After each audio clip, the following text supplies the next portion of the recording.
Good morning. आपली माणसं, आपला महाराष्ट्र, जय महाराष्ट्र. तर आता आम्ही ट्रॅव्हल करत आहे श्री अंबाबाई टेम्पल कोल्हापूरला. तर आमची ट्रेन आहे ठाण्यापासून 9:13ची आमची ट्रेन आहे सकाळी. तर आम्ही चाललोय आणि रिझर्वेशन सगळं करून अगोदरच ठेवलं, कारण बसायला सीट वगैरे पाहिजे की नाही. तर त्यासाठी आम्ही जाणार होतो आणि 9:13ची आमची ट्रेन होती, पण काही वेळामुळे ट्रेन लेट झाली. 9:21ची झाली. तर आम्ही बसून आम्हाला टाईमपास करत होतो. तेवढ्यात आमची ट्रेनसुद्धा आली. आम्ही ट्रेन कॅच केली आणि गरमी इतकी सुद्धा जास्त होत होती आणि ठाण्यावरनं पण थोडासा पाऊस पडला. ट्रेनचा प्रवास माझ्यासाठी बरेच 10 वर्षांनी होता आणि ट्रेनमध्ये गरमीसुद्धा जास्त होत होती.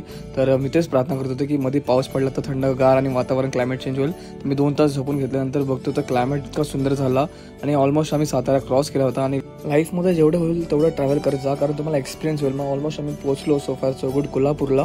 मग तिकडनं आम्ही ट्रॅव्हल केलं. नियर बाय आमच्या हॉटेलला आईचं मंदिरसुद्धा होतं 5-10 मिनिटाच्या अंतरावर. मग रात्री आम्ही गेलो हॉटेल गंधार शोधलं. तिकडे आम्ही डिनर केला. डिनर केल्यावर सकाळी पहाटे लवकर उठलो. श्री महालक्ष्मी अंबाबाईच्या दर्शनाला जात असताना आम्हाला हे ज्योतिर्लिंग प्रसन्न मंदिर आम्हाला दिसलं. आम्ही इथं दर्शन घेतलं महादेवांचं. मग आम्ही आमच्या देवीच्या दर्शनाला निघालो. तिकडनं आईसाठी ओटीचं सामान घेतलं माझ्या अर्धांगिनीसोबत, विजितासोबत. मंदिरामध्ये प्रवेश करताच मंदिराची जी पॉझिटिव्हिटी आणि जे मंदिर बघून एवढं मन प्रसन्न झालं. आणि मी तुम्हाला सजेस्ट करेल की सकाळी पहाटे तुम्ही मंदिराच्या दर्शनाला जावा, कारण आम्ही जसं गेलो तसंच म्हणजे प्रचंड गर्दी वाढत चालली होती.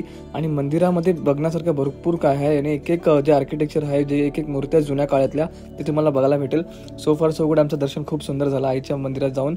आणि म्हणजे बरेच वेळा आम्हाला गाभाऱ्यात तिकडे उभं राहायला भेटलं. मन प्रसन्न झालं.